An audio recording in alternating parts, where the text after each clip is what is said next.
All right, it is 1:30. It is 1:30. Welcome to the TRiO Talks podcast. Today is October the 30th, 2019, and it is 1:30 p.m.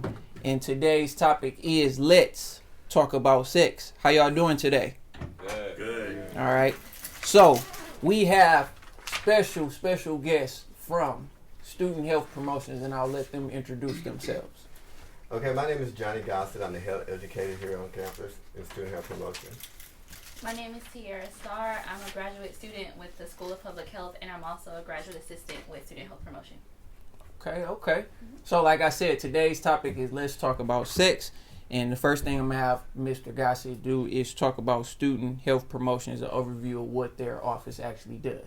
Okay, so we are under, there's a few different departments. We have the health clinic is under the same director, Student Health Promotion, counseling, testing, and what else? Student Victim Assistant. Yeah, Student Victim Assistant. Mm-hmm. So at the health clinic, you can get primary care there. You can be seen. What your student fees pay for are, you can be seen and diagnosed at the health clinic. And today, if you do not have your immunizations, they're doing them for free, I think, in the ballroom. So you might want to go by there today and do that. That's my understanding that they're doing it today for free. I think it was like 1,000 students or so who needed to get them done, so they offered to you all for free today. So stop by there today in case you need to get your immunization. So if you are a freshman, more than likely, if you have not turned in that, you have a hold on there for student immunization holds. Okay, so today you can clear it up. All right? Hey. Okay. I just wanted to throw that in there. Okay, there you have it. So also the counseling and testing center. If you need to be, you can be sent to the counseling and testing center. You can get up to 15 sessions, individual and couple sessions. Even if your partner doesn't go to school here, you can still be seen at the counseling center with your partner. We offer workshops and in different types of group sessions as well. Also, we have the mind and body clinic. There you can go and learn how to meditate, how to relax. And she can teach you how to just come to peace with yourself and relaxing and stress free. Also, we have a relaxation room which is directly across the room right across from my office, and it's like a chair. You go in there, you sit and relax. It vibrates. You can listen to music, and I think you can get up to like 30 minutes or 45 minutes per session. You just go in there and show your ID, and if no one is in there, you can go in there and relax. What else? Student Victim Assistant. This is a department where if you've been bullied on campus, if you feel like you've been sexually harassed and not getting along with your roommate, you can come to this person and they can help you with anything like that. If you feel like someone talk to you in a derogatory way, like a professor in sexual content or anything like that, you can go there and be seen. And it's confidential unless otherwise you want to do something different about that. If you've been bullied on social media and things like that, this is a good place to go. Okay? And Student Health Promotion. So that's us. I'm the health educator there. What I do is I do free HIV testing, STI testing. We give out free condoms. We do new healthy sexuality programs like in how, what else? We do healthy nutrition, healthy sexuality, violence prevention. Each month we put on HIV testing events in the ballroom. Actually, we have one Monday in the ballroom where we're offering free HIV testing and hepatitis C testing. We give out safer sex kits in our office. Actually, we have a wall that Tiara put together, and it's a wall full of condoms and stuff that you can come by. We have some packaged up, or you can have some that you can pick, the ones you want. Yeah, so that's about it, huh, Tiara? So okay. that's what their office does. Okay, so I want to ask you, what is healthy sexuality? So let me ask you all, what do y'all think healthy sexuality is? Yeah, let me Safe sex, open communication with your partner, mm-hmm. Acceptance. Mm-hmm. All those are good. What do you think, Tiara? I just think of healthy sexuality and healthy relationships go hand in hand. So obviously you don't have to be in a relationship to have sex with someone, but that is some sort of relationship or exchange or interaction going on. So as long as there's a mutual respect for each other, you guys have open and honest communication about boundaries, what you like, what you don't like. Obviously protecting yourselves by using protection, knowing each other's status. I think all of that sort of encompasses healthy sexuality for me. And the number one thing is consent. Yeah. Consent. Consent don't mean both of you being drunk. That's not consent. If a female or a male is under the influence of alcohol or any type of drugs, that's not consent if you're having sex with them. It's very important to have consent and know what consent is. And if you were with someone and you're in the act of sex and then they got to the point of where they don't want to do anything, that's when you're supposed to stop. Because the consent has changed and they're letting you know that it has changed. And sometimes people don't know how to what can I say, how to notice consent, but you notice when something, a feeling change, or when someone attitude change. And if you notice that at some point, then you know that something is not right, and that should be when you should decide to stop with the sexual act and talk to the person and make sure they're okay. And yeah. And speaking on consent, we define consent as a verbal and ongoing yes. Yes. So anytime your exchange, anything escalates. So obviously like kissing and then, it escalates. You want to get consent at each point in the process, especially if it's a new partner. Obviously, if you have an established relationship, your consent cues might be a little different. So there may be more nonverbal things or whatever, but we definitely define consent as a verbal and sober, enthusiastic yes. So basically you saying before I decide to kiss somebody, I need to ask them, can I kiss them first? Yeah, and then if they say, if they respond like, oh, well, that was weird, or you don't have to ask me in the future, then don't. But especially the first time, you definitely want to ask. Right. And I appreciate that. Don't just kiss me. how do you know I want to be kissed? But after a certain point, I'll be like, okay, you don't have to ask me for a kiss. But specifically the first time, right? Just ask. And I don't know why people think that those conversations are so awkward or uncomfortable, because you do it once and then you say, in the future, how should I respond to this? Or you know what I mean? Like, I don't see why that's just so, but. I don't want to be recorded. Okay, she don't want to be recorded, so stop. Yeah, you good. But this session is actually recorded, just the audio is, okay? Mm-hmm. Okay, I'm gonna let Johnny back up where we at. We sorry. No, I was like, okay, what's up? What? So I know that we was talking about consent. Oh yeah, and that's in any. I wanted to say that's in any relationship, gay or straight relationship. You have to know when, you have to have consent.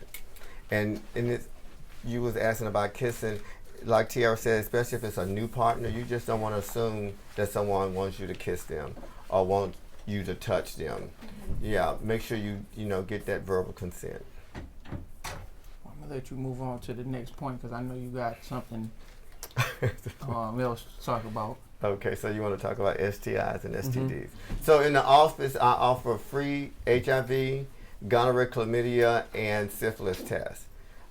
When sometimes we do TRiO. But TRiO is a parasite. We're just going to talk about that since they're not doing that right now. But TRiO is a parasite and that lives inside the body or outside the body. And it is curable. And you can just take some kind of antibiotic or they'll give you some type of cream or lotion to help you get rid of the infection. Gonorrhea and chlamydia, bacterial infection. You can get that in the mouth, the anal area, or the rectum, or the vagina. Those are the 4 places that you can get gonorrhea and chlamydia. TRiO you can only get in the vagina and the penis. Let me go back to TRiO. And symptoms of TRiO, if you have symptoms, are for males, painful urination, or painful when you're in the act of having sex and coming. It's very painful. If you ever notice anything like that, then there could be something going on with you. For females, you have a fishy smell and a different, you're painful during the act of sex, like when you're being penetrated, it can be very painful if you have TRiO. Gonorrhea and chlamydia, bacterial infection, like I said, you can get that in the mouth, the anus, the vagina, and the penis. So if you have it in the rectum area, it's a watery discharge, painful bowel movement, and bleeding. Y'all know what TRiO is, right? Okay. Cause y'all, some of y'all was looking like y'all ain't know what It's a sexually transmitted disease and it's a parasite. It's trichomonas. Vaginosis trichomonas. Trichomoniasis. Yeah. Is it you? No. It's not him. No. But it's interesting that, like, I'm glad that Johnny tests for it when he has the, things, the materials to test for it, because I don't ever remember going to the doctor and they're like, we're testing you for trick. Like, when they do STIs, it's normally chlamydia and gonorrhea. Yeah. But now that you know about it, and if you have those symptoms that Johnny mentioned, you can definitely request it or come and see him. Gonorrhea, like I said, gonorrhea and chlamydia are bacterial infections. So for females in the vagina, it's a burning sensation when urinating, bleeding in between periods, a different odor and a different discharge than your regular odor and discharge. For males, it's a discharge, like you can just be sitting there and you feel a tingle, you go to the restroom, you see a greenish yellow discharge, then you use the restroom. It burns and it hurts when you pee, and sometimes it can be painful when you're coming as well. Also for females, it's bleeding in between periods. If you notice anything like that, then it might be time for you to go see a doctor, come by the office and, schedule an appointment to get tested. Right now, I am booked up until December the 9th. What else? HIV is a virus. You can track that by having, you get it, gonorrhea and chlamydia in the throat as well. It's very painful to having strep throat. You can get all patchy and white in the throat and painful to eat. You can't swallow, you can't do anything. You have to go to the doctor and get antibiotics. And also know that gonorrhea, chlamydia, and trick are curable, and you can get antibiotics and it'll treat it. I also test for syphilis. Syphilis is a bacterial infection as well, but you can get it just by contact. It can be from skin to skin, like the fluid can get on you in somewhere in your system. Like you can use a condom, but if it's body fluids, it can still cause you can still catch syphilis. Syphilis, your first stage of syphilis is like a little canker sore. It's just a little red sore hanging out with you for a couple of weeks. It go away. This only in women? No, it's men too. Where you said a little red sore? No, yeah, I mean, like it could be anywhere. Okay, I'm just saying. It's like a little canker sore. It could be on your finger, your tongue, your lip, your vagina, your anus, or your penis. And it's just there. It's no pain or anything. It's just sitting there, and then it'll go away after 2 weeks. And then you can get the rash that are in the palm of your hands, and it can go all up your arm. It can actually go over your entire body and on the bottom of your feet. That'll go away after 2 or 3 weeks. And then it goes into the third stage, and that's where you have no symptoms. And then it goes to the late stage where it starts messing with your brain and your organs. And syphilis can kill you if you don't get treated for it. And sometimes and then we'll get to that later. Well, I can do that part too as well. So with bacteria and parasite, the difference between an STD and an STI is that you have no symptoms and you have symptoms. STI means you have no symptoms. STDs mean you have symptoms. And in this month, so I go to the perimeter campuses as well and test. So the first 2 weeks, so that's why I'm so far out on testing on this campus.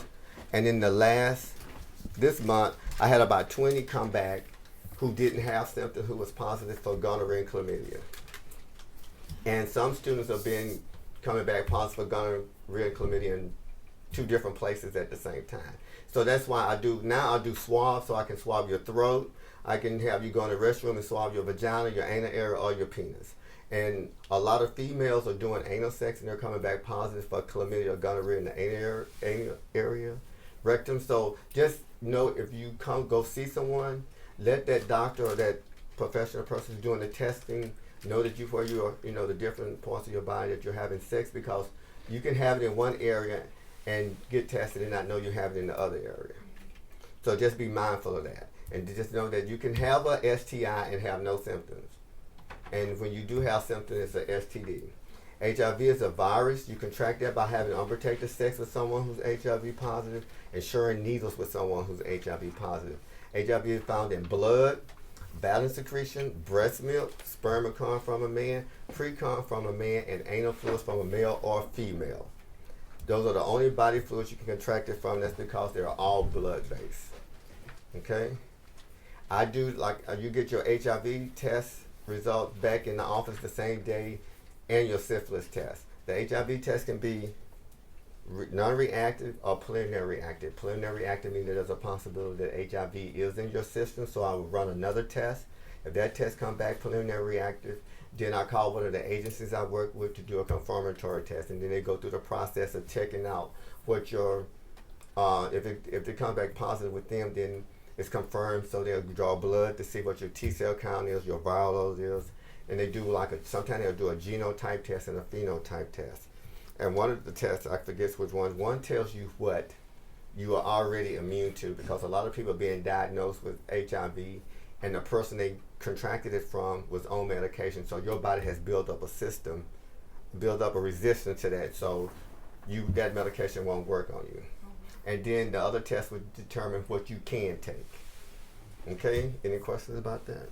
When you say bodily fluid, does that contain like saliva? No. Blood, vaginal secretion, breast milk, sperm come from a man, pre-cum from a man, and anal fluids from a male or female. And that's because they're all blood-based. Okay. Anything that's water-based, you have to drink. It has to be full of blood. Okay, so just... what else? Anything else? That was extensive. You know what you are talking about. Okay, so what else? He's up here itching. He's squirming. You know what I mean? Like squirming. I just have a question. I have a question for myself. But when you said the sore for syphilis, is it gonna be on a place where you came in contact with the fluid? Yeah. Oh, okay. Yeah. I'm sorry. Yeah, and in the genital area, it will only be on. Well, it could possibly be on the inside of the vagina and the anal, but most of the time it's on the outside.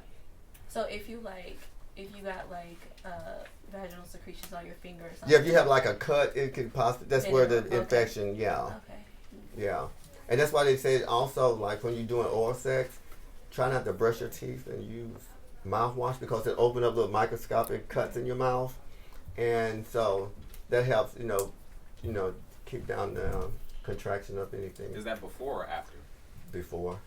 Okay. Yeah. And it's the chances of getting HIV from oral sex is very slim, the CDC says. Mm-hmm. I don't know if it's really been a case that's been determined that they got it from oral sex, but it's very, the chances of getting HIV oral is very slim.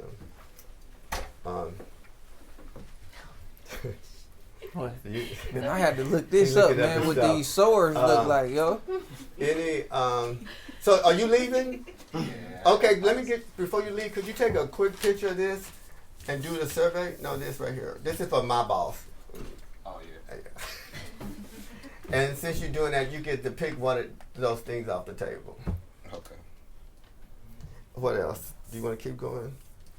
Yeah, so you already told us about STIs and STDs, the spread of it. Mm-hmm. You talked about how it spread. We already talked, spread it. Based off sex. Yeah. Let's talk about condoms. That's a toolkit. Okay, that's what? That's like a little toolkit. Okay. Was there anything else I needed? No. We talked about the difference of STIs and STDs. Yeah. Mm-hmm. Okay.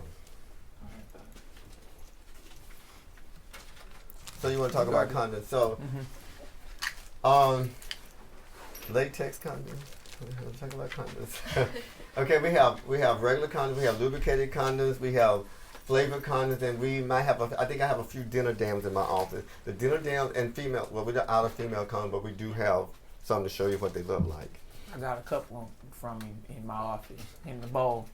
If you ever need any protection, I know, it's something that I take seriously, when it comes to that. I had a kid when I was in college, so I want everybody in here to practice safe sex. I know people come by and talk about it, but like I said, that's what they're there for in my office.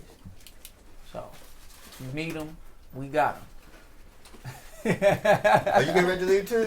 Yeah, I have class at Okay, could you take a picture of this real quick and do a survey, please? And you can get one of those gifts off the table. Okay. Yeah. Wait, any questions before we move on? Where is What? the ballroom? Oh, the ballroom is in the student in the student center. Oh, and just like the Unity Plaza. The student center. Do you know where you get the Panther shuttle for the green route? We'll go over there. Don't worry about it. You don't live on campus? No. Oh, okay. Okay, that's okay. We'll go over there. Go ahead.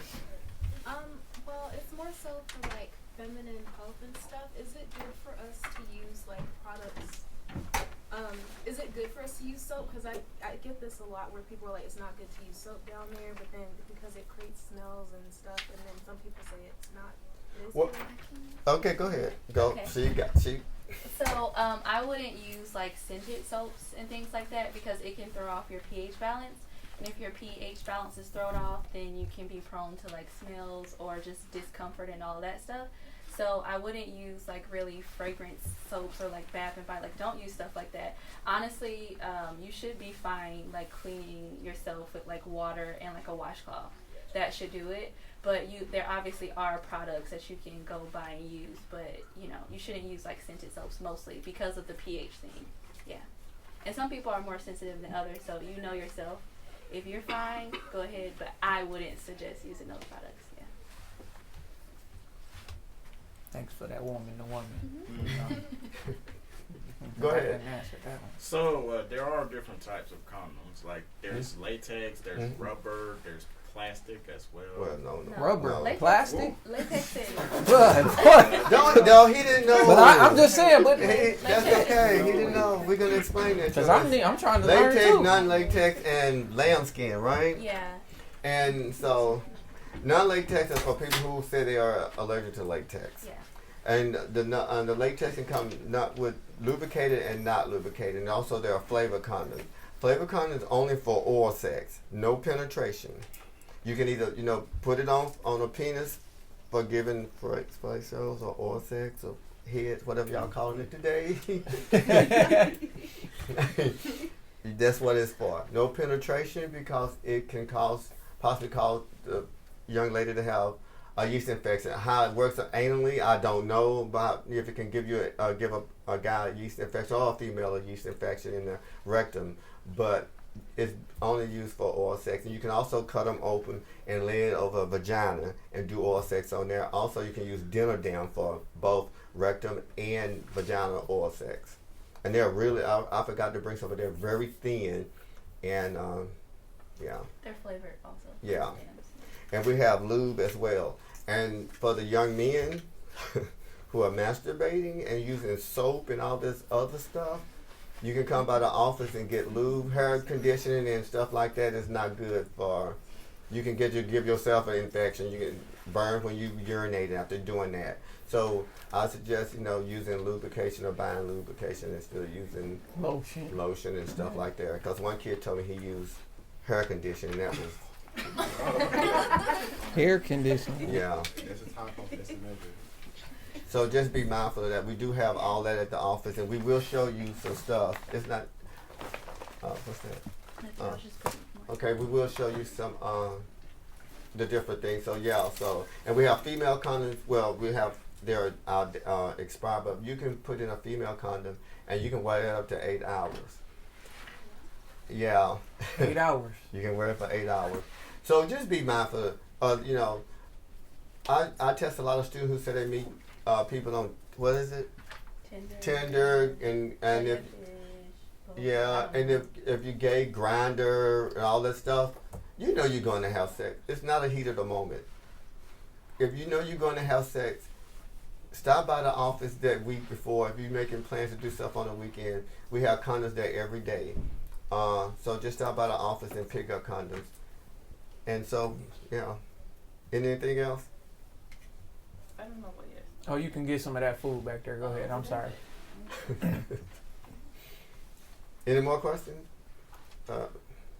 So, She got a question. oh, So I never hear people not never, but I don't hear people talk about yeast infections a lot, and I feel like I hear a lot of different things about how you get them, and how you treat them, and I feel like confused, and especially like when you don't have health insurance, is like the ways that people talk about online about treating it. Like I'm wondering if that's actually a thing, and I find it hard to I didn't know what that I was having them. mm-hmm. Sorry, I'm getting really personal, but No, this is fine.